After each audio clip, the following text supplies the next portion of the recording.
2 weeks ago at a town hall in Nevada, you spoke with a veteran who is suffering from Huntington's disease, who has health insurance, TRICARE, but it was no longer being accepted, and who is over $100,000 in medical debt. 139. And who told you his despair was so great he would kill himself. Yes. What was going through your head when you were talking to that person? Outrage. Outrage that in this particular case, a man who had put his life on the line to defend our country was thinking of killing himself because, as it turns out, he's being hounded by bill collectors. He doesn't answer his phone. And since then, we've been talking to people all across this country whose credit rating has been shot. We have 500,000 people who go bankrupt. Can you imagine the insanity of a system where you're diagnosed with cancer, and because you're diagnosed with cancer or another serious illness, you go bankrupt? Does anybody think that that is not insane? And we are the only major country on earth that doesn't guarantee health care to all people. I intend to change that. I've seen videos of other people who go up to you at town halls, and they give the most depressing stories, the stories that we're all familiar with at this point, that medical debt or other kinds of debt have driven them to despair, to bankruptcy, or even to prison. And there's something almost feudal about that this system is so impossible for your average person to exist in that, well, screw it, I guess I've got to ask Bernie Sanders what the hell to do. You've talked about being an organizer-in-chief. How do we make that change? Let me answer that in two ways. That's a great question. I want to answer it. But I want everybody to know that we are the only major country on earth that doesn't guarantee health care to all people. This is how crazy and dysfunctional the system is. It is indefensible. We spend twice as much per person on health care as the Canadians or any other people around the world. 500,000 people go bankrupt. 30,000 people die. 1 out of 5 people cannot afford the prescription drugs their doctors prescribe. And why is all that going on? You know why? So that the healthcare industry could make $100 billion in profit last year. That's why it's going on. And right now, the healthcare industry, with all their billions of dollars, running ads all over the country, putting funding into phony think tanks, trying to defeat me and Medicare for all. So that's issue number one. Issue number two, you ask about organizer-in-chief. And I use that because obviously President is commander-in-chief of the military, and I will accept that responsibility. But to be organizer-in-chief means the following, and I'm the only candidate for president who will tell you this. And that is the system that we have right now in this country, economically and politically, is not only rigged, it is profoundly corrupt. Profoundly corrupt. You're dealing with crooks on Wall Street who destroyed the economy 11 years ago and then got bailed out. You're talking about an insurance industry that makes billions out of human suffering.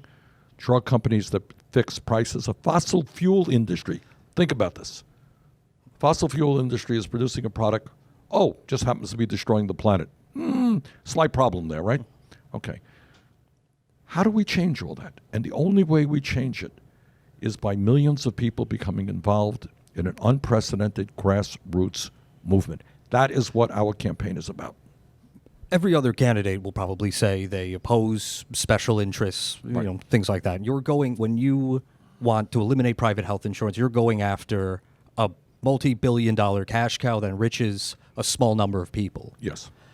Even if you are elected president, how does everyone else steel themselves for this fight to take down a massive private interest? Well, that is the $64 question. We used to say when I was a kid, $64 is not much anymore. Maybe the $64 billion question, I don't know. All right, you've raised the profound question, is how do we change society? That's really what you're asking. And it's not just the healthcare industry, which is enormously powerful. It's the fossil fuel industry. What about the military-industrial complex? What about the prison-industrial complex? What about the 1% in general whose wealth has soared in the last 30 years while the needs of working families, the wealth of working families have gone down? How do you deal with all this? If you study history, the only way that real change ever comes about is when millions of people stand up and fight for it. They fight for justice. That's the labor movement. It's the women's movement. It is the civil rights movement. It is the gay rights movement. It's the environmental movement. And when we talk about our campaign uniquely being us, not me, what I mean by that is that no president of the United States, not Bernie Sanders or anybody else, can do it alone. That these people on top are so powerful that the only way we bring them down, the only way we make the kinds of transformation this country absolutely requires is when millions of people are prepared to stand up and fight back. And as organizer-in-chief, that's the fight that I will help lead. You've talked in the past about the need for a movement like this, one that is not necessarily tied to electoral politics, that's looking past whichever election is right in front of you. How does your campaign contribute to the construction of that movement? I mean, what we're doing right now? It's what we're doing right now. What we are doing, and I'm really proud of this, we have revolutionized kind of campaign fundraising in America. It used to be, not so many years ago, that what Democrats, forget Republicans, what Democrats did is they had these huge super PACs in which billionaires and corporations put all kinds of money in. They went to wealthy people's homes, and they sat down with a bunch of millionaires and billionaires, and they left with a few $100,000. We've revolutionized that. Our campaign at this point has more individual donors, and they're all, by and large, the overwhelming majority are small donations. We have more than any candidate in the history of American politics. You got 3 million donations, over 1 million individual donors, and the overwhelming majority of them are working class people. We have well over 1 million volunteers in states all over this country, in every congressional district in America. So what we are doing is doing exactly the opposite of what Trump wants to do. He's trying to divide us up. We're bringing our people together, black and white and Latino, Native American, Asian American, gay and straight, the whole thing, immigrant, non-immigrant, to stand up for a progressive agenda. And that will last long after my presidency, and that is what we need if we're going to take on the power elite in this country. People have a screwed up sense of power today. And that's not their fault. That's what they've been told. That's the effects of the spectacle. Resentment has taken the place of class struggle.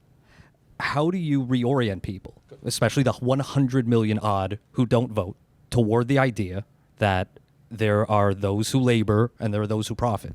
Fantastic question. And, one of the problems that we have is that in most schools, certainly in corporate media, and certainly in the United States Congress, we really don't discuss power, do we? We really don't. And we'll talk about healthcare, talk about education. We don't talk about who has the real power in this country and why it is. And just think about this. After all of the great speeches and all the plans that we have heard over the last 45 years, you know what? Average American worker today in real inflation accounts for dollars is not earning a dime more than he or she did 45 years ago. Meanwhile, massive, talking about trillions of dollars going to the top 1% in increased wealth. So what I think is when people do not hear politicians, talking about the pain in their lives. All right, we're speaking right now. You got 87 million people who hesitate going to the doctor because they cannot afford it. I've talked to God knows too many people who have lost loved ones because they didn't go to the doctor when they want. You're talking to people, I talked to a guy a week ago, he has been paying off his student debt for decades, and he's worried they're going to garnish his Social Security check in order to take money out of that to pay off his student debt. You got people all over this country who are scared to death about the implications of climate change.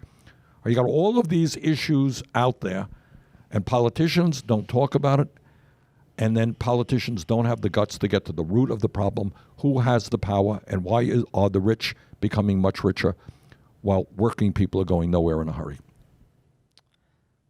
You alluded to this just now. For the past 40 plus years, wages have been stagnant. Productivity, profits are up. Manufacturing jobs shipped overseas. Welfare gutted. Cost of education, healthcare up. Public Housing, goods, throw housing public goods put into private hands. If memory serves, you were first elected to public office about 40 years ago. I'm not suggesting you're responsible for these trends, but in your mind, it's a question of your view of history. Who or what is responsible? I'll tell you what's responsible. This is not an academic question. What is responsible is an unprecedented level of corporate greed and corporate corruption. All of these things, trade agreements, and I oppose all of them, that send good-paying jobs to low-wage countries, not an accident. Huge tax breaks for the wealthiest people in this country, not an accident. Massive cuts to education so that young people are forced to assume, at the state and federal level, Pell Grants, are forced to assume more and more of the burden. It's not an accident. Breaking up of trade unions, not an accident. Making it harder and harder for workers to form a union. This is not an accident. I talk to these guys. I'm what's called the ranking member of the budget committee. They come before my committee. And they say, Senator, what we would like is more tax breaks for the very rich and large corporations. In fact, we think, this is true, large corporations shouldn't pay a nickel in federal taxes, income taxes. Oh, and by the way, we want you to cut Social Security, Medicare, Medicaid, and education because we're worried about the deficit. That's from the lips of Wall Street and the corporate elite. That's what they want. So you're asking me how it happened? That is exactly how it happened. And with the decimation and the attacks against the trade union movement, those folks who were able to fight back are less able to fight back. And by the way, I'm glad to see an increased militancy in the trade union movement, and we have legislation in that would substantially increase membership in unions. We're at the point where even working class people might see the price tag on one of your proposals and think, oh, that means higher taxes from me.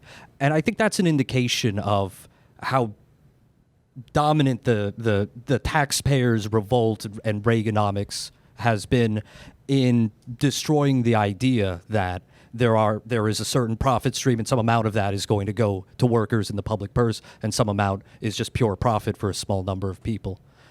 And I apologize if this sounds like I'm repeating an earlier question, but how do you make the case that you're thinking about this the wrong way? Well, you don't attack. Look, these issues, they're not discussed terribly often in Congress. They're not discussed in schools. So, I understand why people think the way they think. Right now, as an example of that, as we fight for Medicare for all, the healthcare industry will spend hundreds of millions of dollars in lies. They'll say, oh, Bernie Sanders wants to raise your taxes.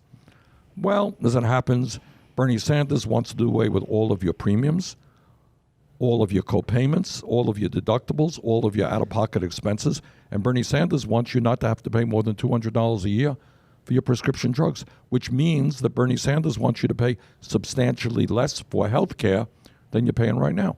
But I got folks like Joe Biden, actually, and the healthcare industry. Oh, Bernie wants to raise your taxes. Saw a woman the other day in Iowa. She is paying was paying, she's on Medicare now, $20,000 a year in premiums. $20,000. That's okay. Hey, that's just taxes for the insurance company. That's great. We love that. But if she paid $10,000 more in federal taxes, that would be terrible. That's nonsense. There is a left moment in this country, and people of my generation and the next generation overwhelmingly oppose the way things are. For the youngest, this is a matter of life and death. And there are a lot of reasons for this. Climate change is one. Your campaign is one. The election of Trump and the urgency that created is one. But for a lot of people, specifically my age, that's the financial crisis. That's the recession. That's the meltdown of 2008. And Rahm Emanuel famously said, never let a crisis go to waste. But the consensus on the left is that Emanuel and Geithner and Summers and the like did let that crisis go to waste. Because I entered the job market in 2009. I was six figures in college debt and no job prospects. But I saw the news that everything was falling apart and that the Wall Street guys were about to jump out of the buildings. And I thought, okay, well, we have a popular Democratic president and a big Democratic majority. These are the conditions that made the New Deal. But we didn't get anything like that.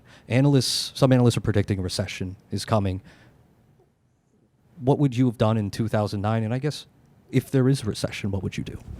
Well, I'll tell you, in 2009, I and maybe a half a dozen other United States senators, we went to the White House and met with Obama. I suspect Geithner was there. Others were there. Larry Summers, I suspect, was there. I don't remember exactly. His whole financial team.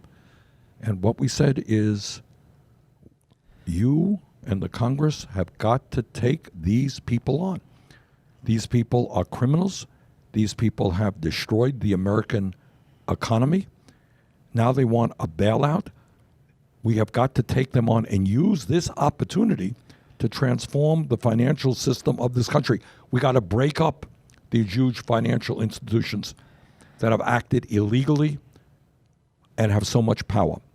I believe that was a moment to do that, and it wasn't. And I will tell you right now, it's part of, just check it out on the website. I will, if president, break up these huge financial institutions, which I believe could once again melt down and cause another very terrible recession. The reasons that people are on the left today, that people are rejecting capitalism, seem at first blush to be different from the conditions that made you when you were a civil rights organizer at the University of Chicago in the 1960s. That was a different milieu than today, but you have so many young left people who are rallying around your campaign. So I want to know, and this is kind of an open question, but how did your experience with CORE inform your politics today?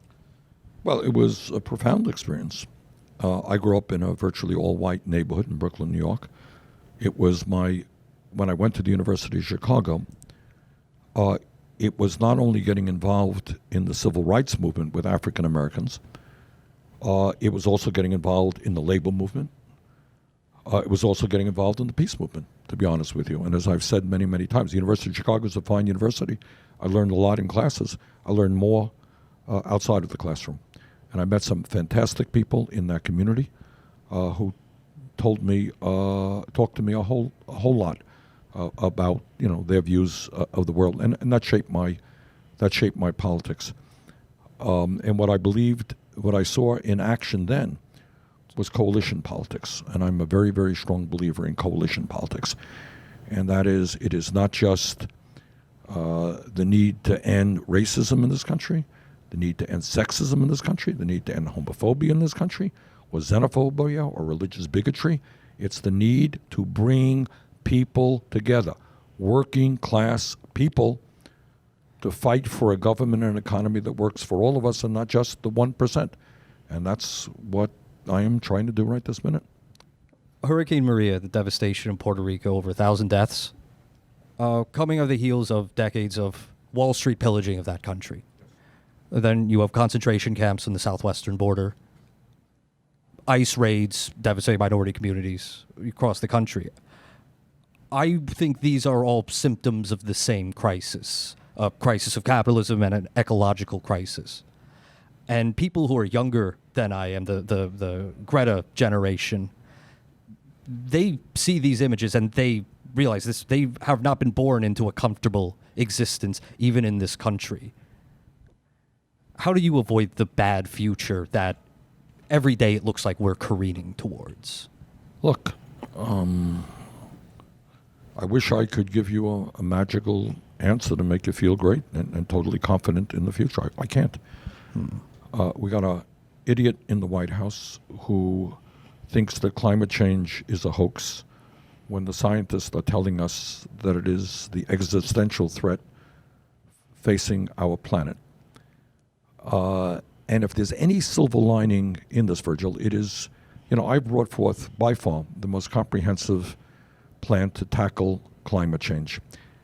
And maybe, just maybe, if we can rally people all over the world, and we saw just last week millions of people marching in countries in every continent on Earth, maybe if we had strong United States leadership, and that's what I would provide as president, my message to the entire world is, you know what, we're spending $1.5 trillion every single year on weapons of destruction designed to kill each other.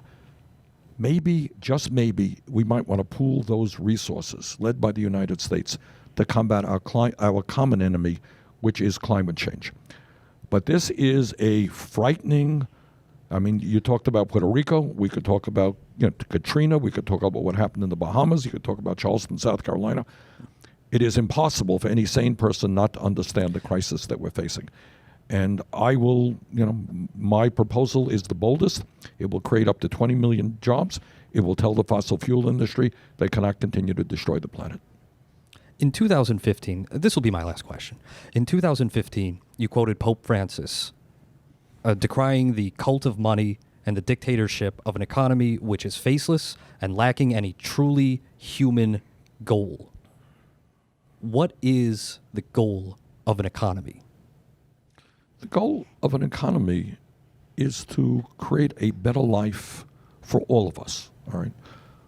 It is very much the opposite of Trump's view of life and his friends, which is, a lot of the billionaire class, not all, who think that greed and lying and cheating and stealing is the function of human life. I make as much money as I want. I make billions. I step all over people. I use my power to cut Social Security, Medicare, and Medicaid. I believe that the goal of human life, that you are richer emotionally as a human being when we have community, when we care about each other, when we love each other, when we are compassionate, not when we're stepping on other people, when we bring people together despite superficial differences like the color of our skin or our sexual orientation. When we create that kind of what Dr. King called it, what do you call it? The community, a community of love. I mean, that is the goal. And that means making sure that all of our people have a decent standard of living, which we can certainly do, that we lead the world in addressing the terrible poverty that exists in the developed world, that we bring the planet together to fight climate change. When we do all of those things, we become better human beings. I think we become happier human beings, more satisfied human beings. That's what I think has to happen. Thank you so much, Senator. Virgil, thank you very much.